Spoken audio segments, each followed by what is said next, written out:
Welcome to another edition of the Insider Mailbag. I'm Jared Johnson, and we have a handful of really good questions from inside the Red Raiders subscribers, so I'm going to dive right into them. First one comes from Pointman1, who wants to know, and most of these are centered around running back Quentin Joyner going down for the season with a non-contact ACL tear. Most of these questions are about that in the fallout. And Pointman wanted to know how will losing Joyner at running back affect Tech's overall offensive approach, and also will Tech have to increase their pass to run ratio and no two-back formations? Well, I still think there'll be some two-back formations, maybe not as much. I think they had some packages for Q and maybe Jacoby, or Q and Cam Dickey, that obviously is not going to happen now. So maybe Jacoby and Cam, or maybe even Adam Hill, could go in there in one of those packages. So I still think that will happen. Let's see, pass run ratio. Look, people aren't going to want to hear this, but perhaps because a lot of time, most offensive coordinators, they consider the wide receiver screen game part of the running game. So we might see more wide receiver screens than I was expecting without Q to help augment what they're doing in the running game. Now they've totally revamped their screen game in terms of how they block it, how they approach it, all that. Supposedly they executed very well in the spring, but certainly in fall camp. So we'll see about that. But I maybe they'll pass the ball a little bit more than they were going to, but I don't think it's going to be some massive shift unless another running back gets hurt. If Jacoby goes down for a while, or Cam goes down for a while, and he missed some time last year, maybe even Adam Hill. The word is Michael Henderson, freshman who ran for over 1,000 yards, 5'9", 175 is what he's listed at. Wiley East actually is where he ran for over 1,000 yards last year as a senior. So he had been placed at defensive back, but obviously with the injury, looks like Henderson's going back to running back. Pardon me, that's terrible. But I still think the run to pass ratio will be about what it was going to be. Maybe tweaked just a little bit with the loss of Joyner.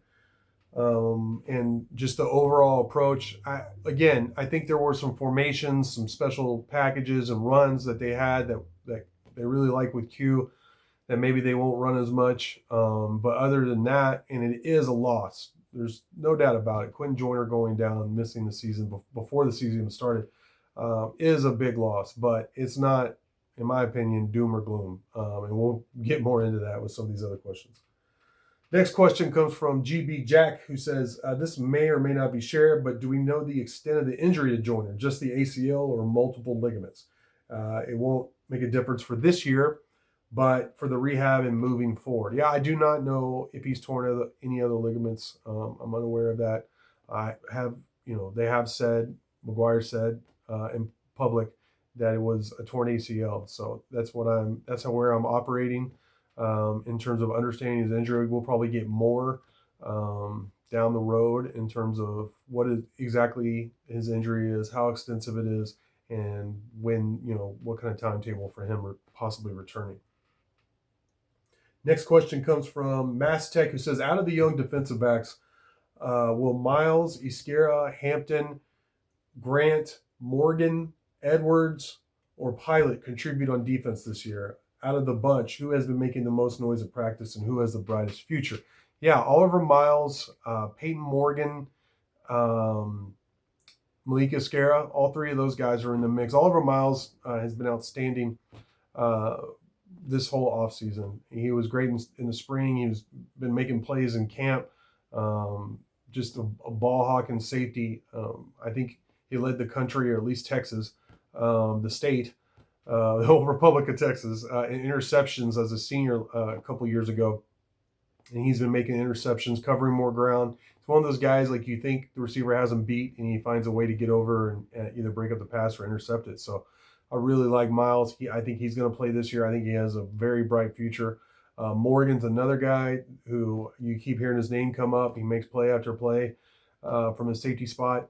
I think I'm not sure, I can't remember if it was Morgan or Miles who's working at Star some as well. So there's multiple people working there at Star. But in Escara, they like his size too and his physicality from his safety spot. So it's not to say the other guys aren't going to step up down the road, but early on, that's who's making noise, and that's who I expect to make a potential big impact this season.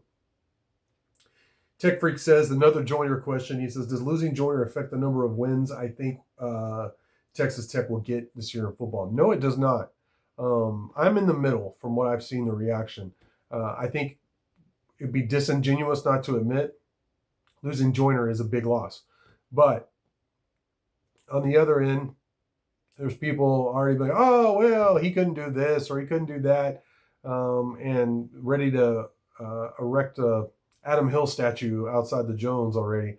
I like Adam Jones. I've been talking, saying good things, talking about how much I like him and what I've seen from him in practice since he's been here before Q went down.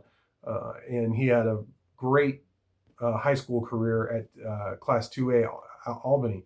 So everything I've seen and heard, all that I like, but I'm not ready to anoint him as a great one just because Q went down. I think he'll play and he'll do well and he'll bring something different to the table. I also don't think Q going down has cost Tech, the season or one or more victories this year. So where it could come into play is if they lose another running back, then it will get real in a hurry in terms of the fact that they don't have a lot of depth all of a sudden at running back. So as usual, I'm somewhere in the middle, but that's going to do it for this week. Great questions from Inside the River subscribers. I really appreciate that. Appreciate you watching, and until next time.